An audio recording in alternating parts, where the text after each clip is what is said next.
Rencananya kan mau mengajukan gugatan perbuatan melawan hukum, Gus. Yeah. Pandangan-pandangan Gus Nur seperti apa? Tadi Gus Nur kan juga sudah bertelepon dengan Wirawan Adnan. Nggih. Yeah. Saya kasih mukadimah sedikit ya, Pak Taufik. Assalamualaikum warahmatullahi wabarakatuh. Hari ini apa ini Rebo ya? Senin 10 Agustus ya 2026 Ba'da Duhur saya berada di kantor lawyer ya, firma hukum Pak Dr. Taufik. Di belakang saya ini ada slogan ya, atau ada apa ini, salam akal waras ya. Berarti yang masuk kantor sini atau yang ngikuti channel ini kalau enak, senang, berarti waras ya. Tapi kalau Anda pendekatannya konflik, berarti Anda nggak waras. Oke teman-teman, jadi intinya gini. Intinya saya di zaman Presiden Indonesia masih Pak Jokowi ya, selama 2 periode itu Pak Taufik, saya merasa sangat dizolimi, dikriminalisasi, dan saya juga memahami dan memaklumi karena pada zaman Presiden Jokowi, menurut saya nih, saya sangat kritis, saya sangat keras, bahkan melampaui batas ya, bahkan menembus batas kerasnya.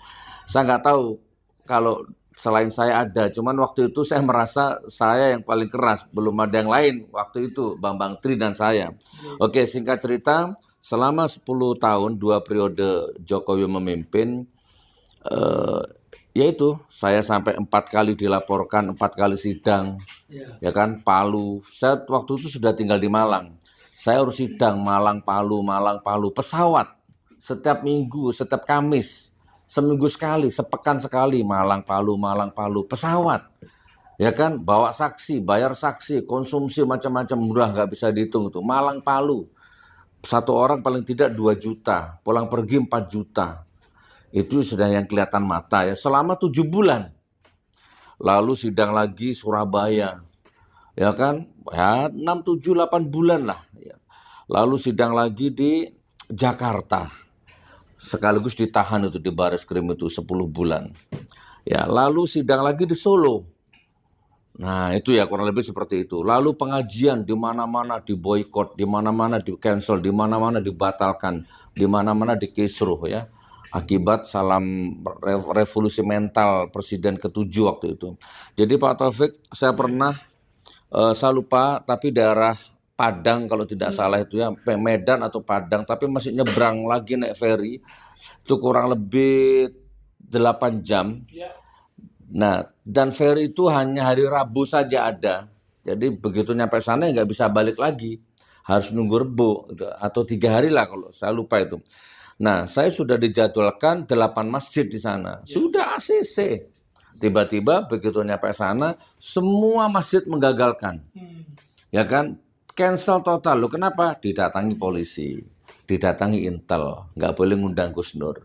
Nggak usah jauh-jauh ke sana, Jogokarian, Jogja juga gitu. Semua masjid yang undang saya didatangi Intel, didatangi polisi. Kita sama-sama tahu lah kenapa polisi waktu itu kok seperti itu. Nah itu salah satu gangguan psikis yang saya terima ya. Bahkan sempat terjadi di Solo Pak Taufik, di mana pengajian saya itu sampai bentrok, sampai tawuran, sampai saya dievakuasi oleh polisi waktu itu. Sekitar keraton gitu. Saya lupa, saya dilarikan sama polisi lewat dalam. Ya walaupun berhembus kabar sebenarnya itu juga skenario polisi juga. Wallahu a'lam bishawab, itu masa lalu, saya nggak mau bahas itu ya. Ya lalu kemudian beli tanah. Saya kan hobi bangun. Di Jember gitu Gus ya. Pertama di Turen di Malang. Nah kan ada anggota caleg dari Partai Gerindra nawarkan tanah ke saya. Saya DP 50% untuk pesantren, untuk masjid. Saya hobi bangun pesantren, saya hobi bangun masjid. Gratis gitu kan. Tidak lama kemudian datang ke rumah dikembalikan DP-nya. Gus, maaf saya nggak boleh jual tanah ke sampean. Saya didatangi ketua ormas. Saya nggak usah sebut ormasnya lah ya. Tapi paling tidak yang sekarang Menteri Agamanya ditangkap KPK itu, dana haji itu. Ya, paling tidak seperti itu. Loh, ini. Jadi saya tuh aneh kan, beli tanah, mau bangun masjid, bangun pesantren, yang punya tanah diintimidasi. Jangan jual ke Gus Nur. Kenapa? Gus Nur radikal, Gus Nur anti Pancasila, anti NKRI. Kan gitu dulu zaman Jokowi. Yang nggak sepemikiran anti Pancasila, radikal, intoleran. Kan gitu. Parah nggak kira-kira? Jadi yang Pancasila cuma dia. Saya nggak Pancasila. Oke, lalu saya beli lagi tanah, lunas, di Besuki. Wah itu viral tuh, jadi berita nasional tuh. Lunas, alat berat masuk. Awalnya itu ya lurah, camat, polsek, semua dukung. Guyup, ya, tapi detik-detik terakhir saya nggak tahu, tiba-tiba ngacir semua, lari semua di WA, nggak ngangkat, di telepon nggak respon. Terus tiba-tiba sudah ada spanduk tolak Gus Nur, tolak gua. Gagal. Padahal saya tiap hari dari Malang ke lokasi itu tiap hari nyetir mobil sendiri sampai tidur di pom bensin saya di situ. Ya kan, berapa itu kerugian yang saya terima tuh? Mau bangun pesantren gratis tahfidz Quran, direcokin, dibatalin. Nah, lalu saya diboikot di Hong Kong. Saya sudah dapat undangan, visa sudah keluar. Nanti coba di searching di Google, ada itu. Nanti saya carikan. Saya diundang di Australia, visa sudah keluar. 1 minggu lagi berangkat. Nggak jadi berangkat, tiba-tiba sudah dicekal, nggak boleh berangkat. Akhirnya apa?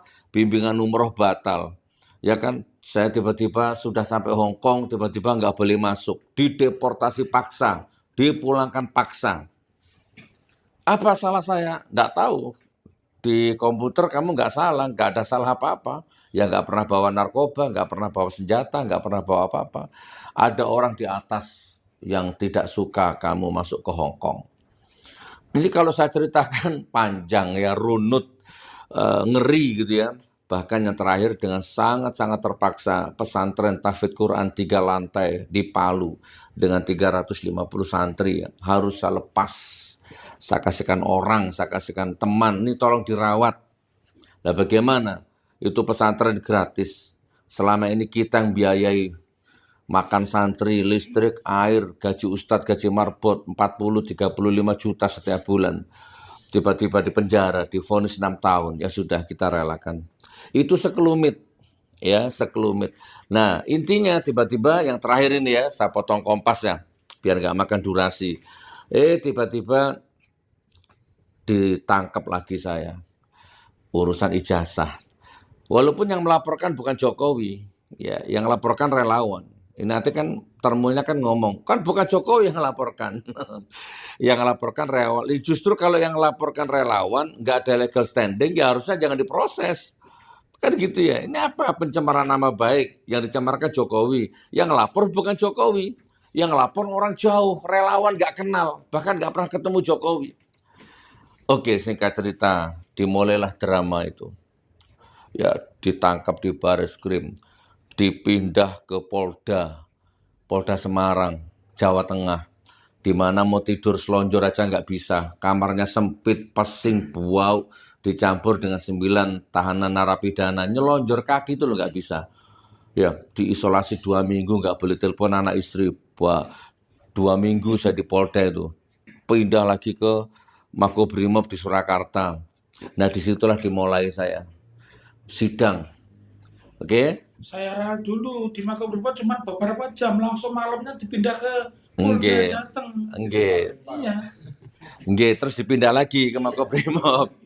Ya, jadi dari Bareskrim P21 di Kejaksaan di Semarang langsung dibawa ke sini di Makobrimob di sini, baru duduk belum 3 menit. Ternyata sudah nggak boleh, alasannya selnya penuh. Saya nggak diterima di Surakarta ini.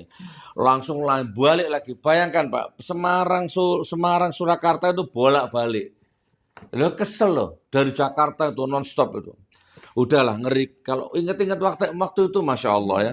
Akhirnya sidang pun tiba. Gitu kan Pak Taufik? Betul, betul. Jaksa menghadirkan 35 saksi, teman sekolah, guru, kepala sekolah, apalagi itu saksi ahli, kiai, ustadz, semua didatangkan. Oke, itu dramanya panjang 7 bulan. Intinya saya divonis 6 tahun. Tok, tok, tok. Oke, tapi tidak ada ijazah aslinya. Bahkan viral video saya fenomenal sampai sekarang. Hei jaksa, bawa yang asli ijazahnya di sini. Tak cium kakimu. 7 hari 7 malam saya minta maaf sama keluarga Jokowi nanti. Mari bawa.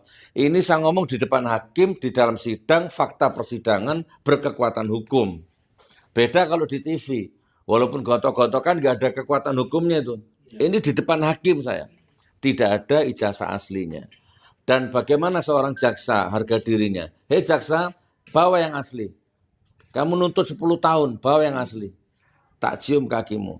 Nah, sampai saya divonis, sampai saya dipenjara, sampai saya bebas, ijazah asli nggak ada. Muncul Pak Roy Suryo, muncul Bu Dr. Tifa, muncul Dr. Bonatua, sampai sekarang nggak ada. Nah, maka begitu Dr. Tifa eksepsinya dimenangkan dan banyak lagi alasan, baru terbesit di akal saya. Oh iya ya, ini berarti belum selesai ini. Saya pikir di dalam penjara saya sudah ngomong Pak Taufik, nanti kalau saya bebas, saya akan pensiun, nggak bahas lagi ijazah, capek. Saya pikir sudah selesai. Tapi kok sekarang ini saya merasa, maaf ya kalau saya salah ya, saya merasa seperti ada panggilan jiwa. Ya karena dengan adanya Bu Dr. Tifa eksesi diterima, walaupun saya dengar yang terbaru Pak Taufik, jaksa memperbarui dakwaannya katanya. Oke, itu lain lah. Tapi ini sampai detik ini kan belum ada. Sudah nangkep Roy Suryo, sudah nangkep Bu Dr. Tifa, sudah nangkep saya. Belum ada kejelasan hukumnya. Ingkarannya belum ada. Saudara Jokowi ijazahnya asli. Tok, tok, tok. Belum ada. Kalau itu sudah ada kan ya sudah. Kita diam walaupun mungkin hakimnya disogok. Kayak terserah. Yang penting berkekuatan hukum. Nah, maka tiba-tiba muncullah panggilan jiwa. Waduh, tak tuntut perdata saja ini. Bisa perdata, bisa pidana nanti. Kita konsultasi lebih dalam. 1 triliun, 2 triliun, 3 triliun. Terus ada yang ngomong, loh ujung-ujungnya duit. Oh tidak, saya nggak mata duitan. Ya, saya nggak mata duitan. Apalagi duit dari sana, duit dari Jokowi ya. Masya Allah, di mata saya itu subhat. Ya, saya nazar. Kalau memang itu terjadi beneran, namanya awal-awali zaman Pak Taufik ya, rahasia Allah nggak tahu. Tiba-tiba Allah mudahkan, tiba-tiba cair beneran, 1 triliun, 2 triliun, 3 triliun. Ya kan, saya sudah nadar, tak hambur ke rakyat. Kita buat perumahan gratis untuk rakyat, ya kan? Ayo, 1 orang 100 juta, 1 rumah 100 juta, 1 triliun, 1000 rumah itu. 1000 rumah, 1000 rakyat dapat. Anggaplah itu harta rampasan perang. Kita sedekahkan untuk orang. Bukan untuk saya. Saya sudah cukup. Ya, saya nggak mata duitan. Kalau niat duit sudah dari dulu. Semudah membalik telapak tangan. Kalau niat duit subhat, duit haram, duit menjilat, semudah bernafas bagi saya. Naudzubillah min dzalik. Gitu ya, ini mukadimah dari saya Pak Taufik. Monggo jenengan jelaskan secara hukum. Beliau ini doktor ya. Ahli pidana, ahli hukum, ahli undang-undang. Secara kacamata hukum bagaimana, terus bagaimana nanti kelanjutannya, bagaimana mau saya sih pidana, jangan perdata. Ya, tapi Pak Taufik punya pandangan lain. Ya pidana biar penjara juga itu. Kita miskinkan secara masif itu, biar ada efek jera. Tafadhol Pak Taufik, saya serahkan jenengan. Terima kasih. Jadi alhamdulillah ya Gus Nur tadi Mana ini? sudah datang. Ketika datang ke kantor Salam Makal Waras kita sedang makan siang itu Gus. Nggih, enggak apa-apa. Jadi secara singkat perjalanan panjang Apa, Gus nggak tahu Nur, sini aja. nggih, sampai kemudian muncullah putusan ya Bon, enggak apa-apa ini. ya Bon. putusan sidang Gus Nur yang memvonis 6 tahun ya. Ini saya ceritakan sedikit saja, tadi sudah banyak disinggung. Jadi di dalam ruang sidang sampai putusan itu dijatuhkan, ahli mereka, ya bukan juga ahli kita. Waktu itu ahli dari Gus Nur, ada ahli bahasa ya Gus ya, ahli bahasa. Terus kemudian Rocky Gerung, dan ahli pidananya kebetulan saya yang dihadirkan. Saya tegas mengatakan, mau saya kupas dulu. Pertama, peraturan pidana nomor 14 ya. Nah, peraturan pidana nomor 1 pasal 14 dan pasal 15 ayat 1 pada saat itu disebut sebagai pasal hoax ya.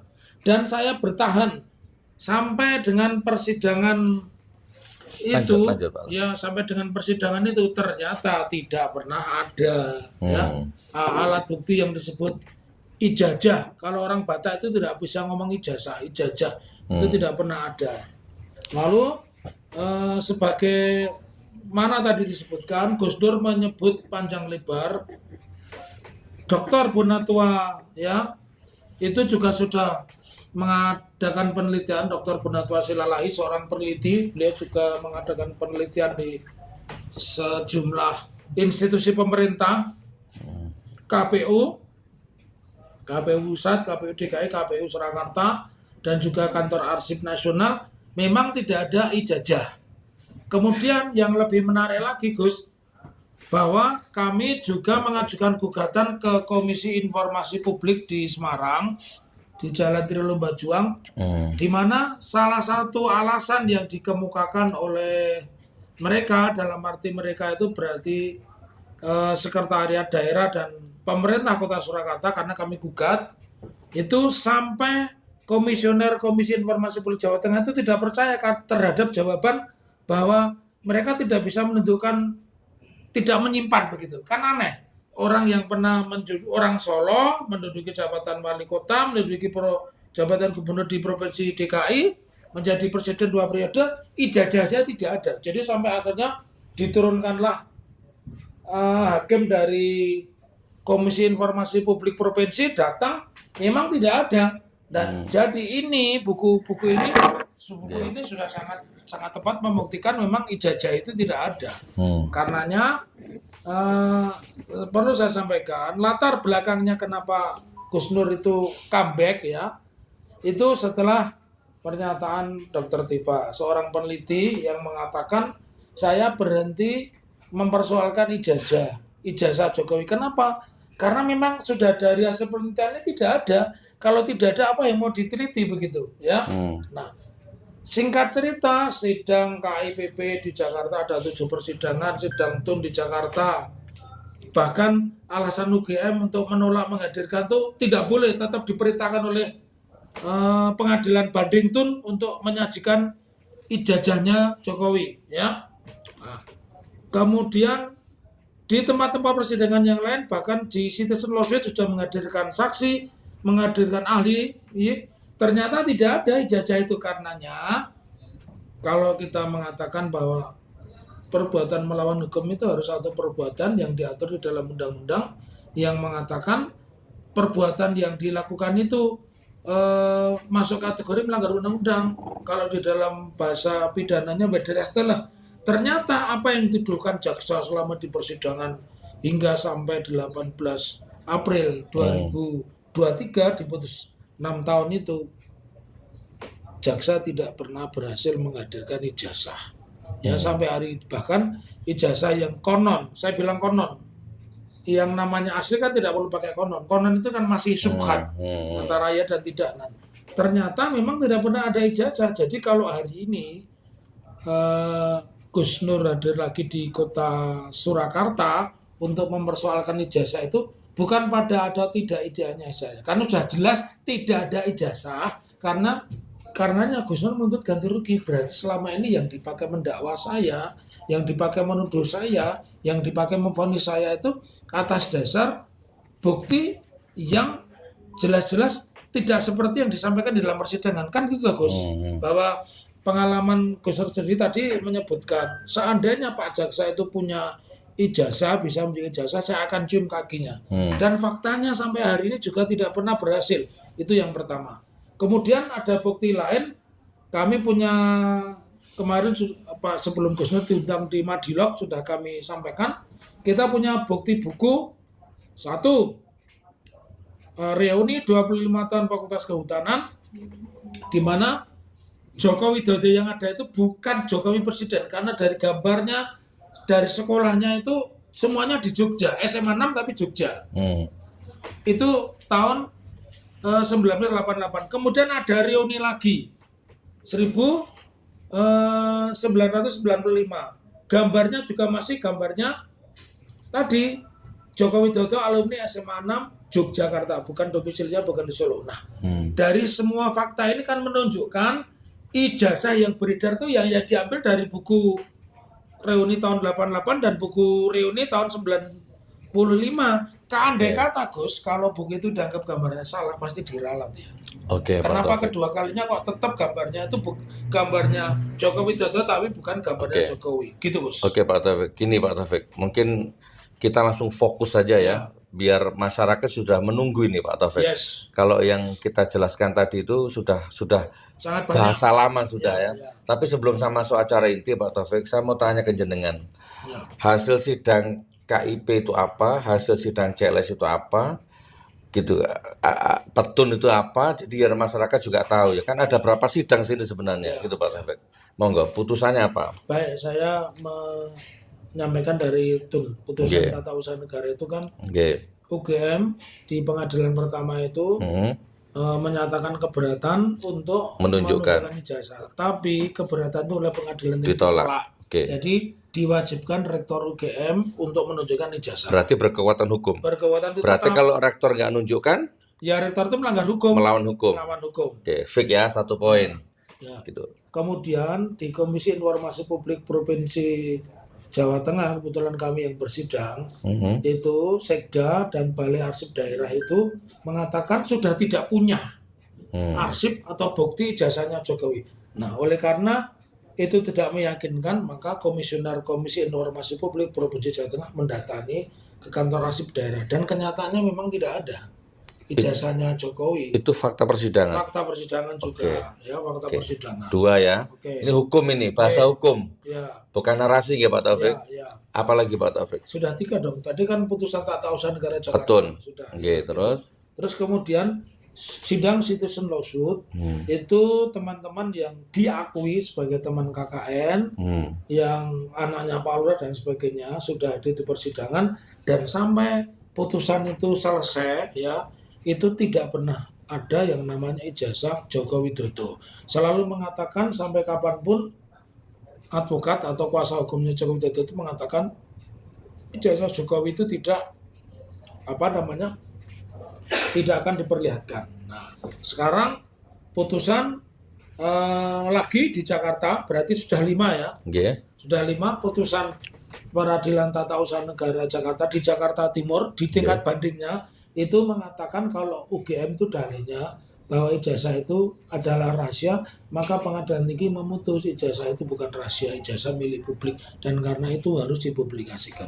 Jadi sudah terang benderang, 6 persidangan tidak ada satupun namanya ijazah Jokowi. Karena itu Bonatua dengan berani menulis buku ini kan mestinya ditangkap. Harusnya ditangkap. Kalau bahwa ini buku ini kan lebih terbuka, lebih terperinci dibanding podcast Gus Nur dengan Bambang Tri. Oh iya ya betul. Ya kan? Dulu itu kan Gus Nur hanya mengucap aja. Ini kan sudah jelas berani mengatakan secara tertulis lugas jelas ijazah tidak ada. Tidak ada. Kenapa tidak ditangkap? Kenapa dipersoalkan? Ya tadi yang korektif lagi lebih cerdas. Kenapa tidak dibikin buku tandingan oleh RHS? Saya malas menyebut nama ini. Saya malas menyebut nama ini. RHS. Oh ya. RHS saja. Kenapa RHS tidak bikin buku? Kalau Pak Taufik nanya ke saya, kenapa kok nggak ditangkap?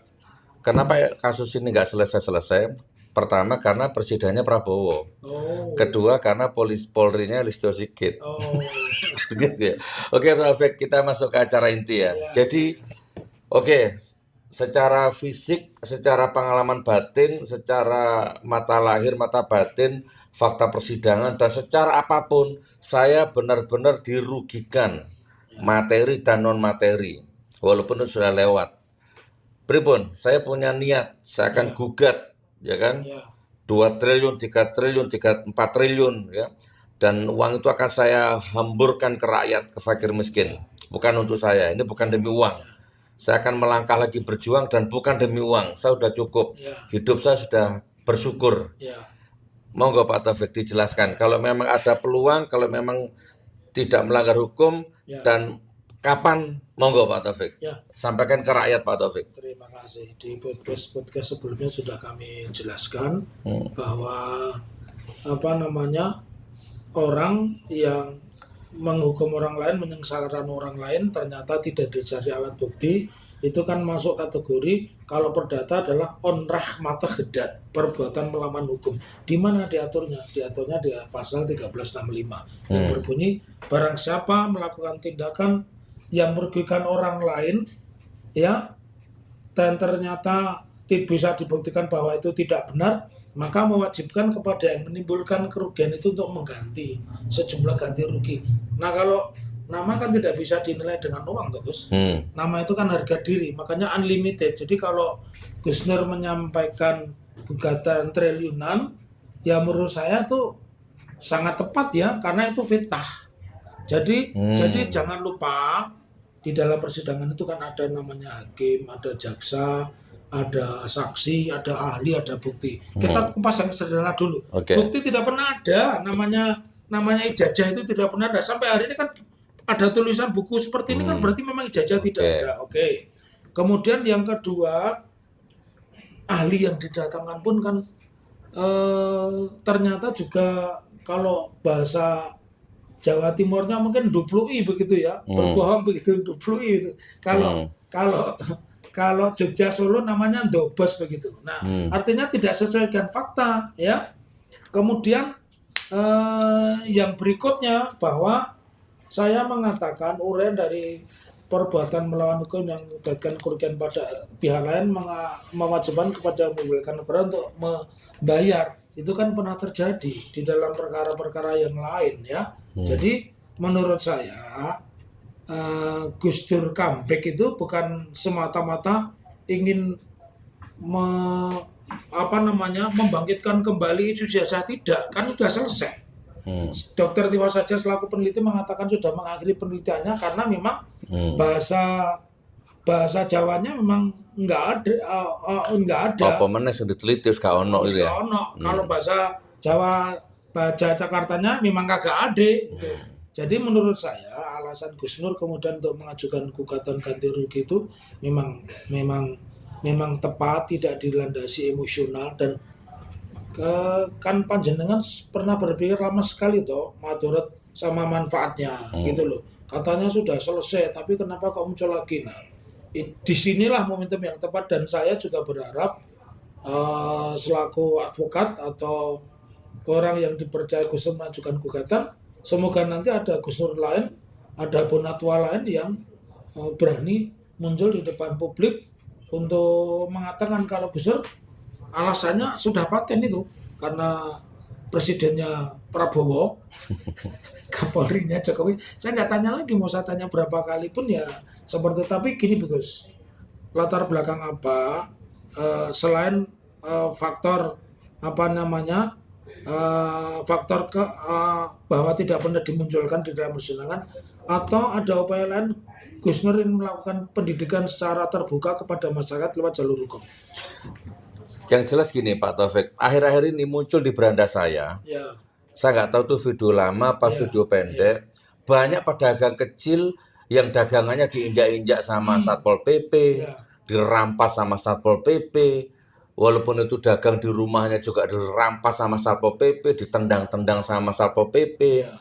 Itu yang muncul di beranda medsos saya. Waduh, itu salah satu alasan kecil ya. Kalau sampai ini berhasil cair, insya Allah ya, nggak ada lagi itu orang-orang yang ditendang-tendang sama Satpol PP itu.